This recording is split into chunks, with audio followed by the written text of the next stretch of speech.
Hey everyone, now that you are all looking for sources to use for the next two assignments, I wanted to make a quick video to show you some tips and tricks for finding two sources.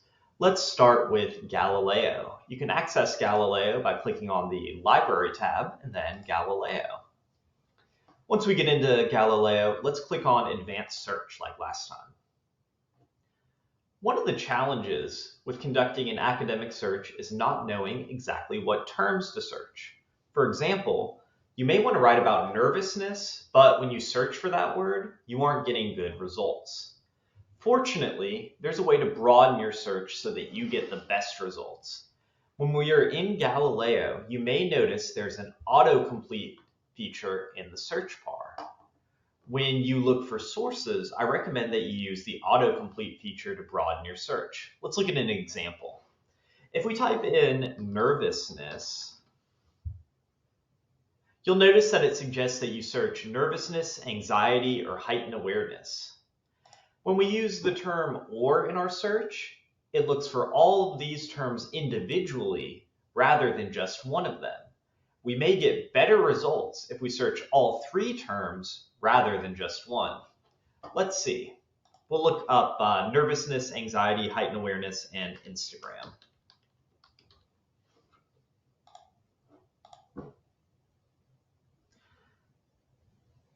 So here's the first set of results. Now let's look for nervousness on its own. And you can see that the results are different. You'll just need to look through the list and see which one looks better for your topic. That's a good way, though, of making sure you're finding the sources that you need. So the second thing I want to show you is Google Scholar. For some of your topics, you may have better results in Google Scholar than in Galileo. Google Scholar is easy to access and free. Just go to scholar.google.com. You can perform advanced searches on Google Scholar, just like Galileo. You just have to type in the keywords yourself in all caps like this. So nervousness or anxiety and Instagram. When we run the same search, you can see that the results between the two programs are really different.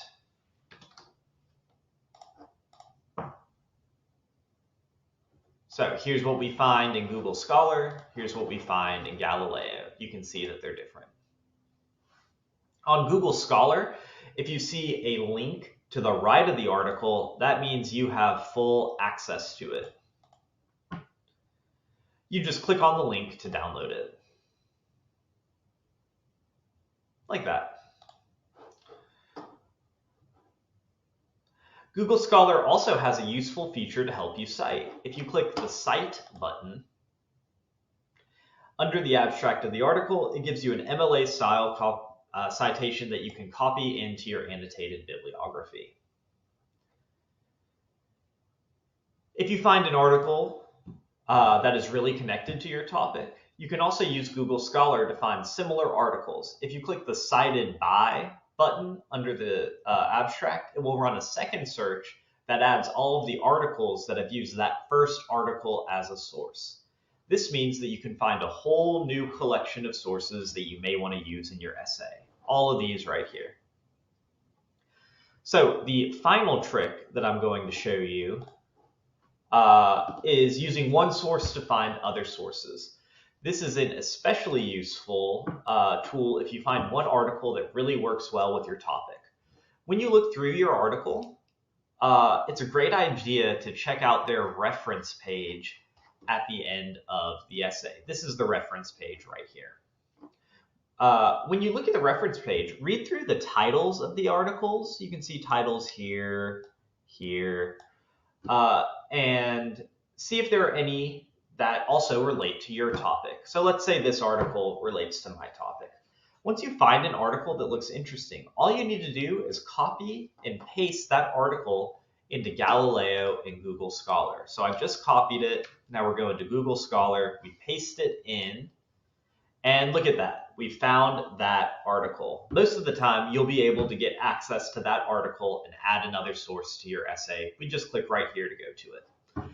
These are just a few tips to help you find sources. If you ever need any help, send me an email, give me a call, or send a text. I'll get back to you as soon as I can.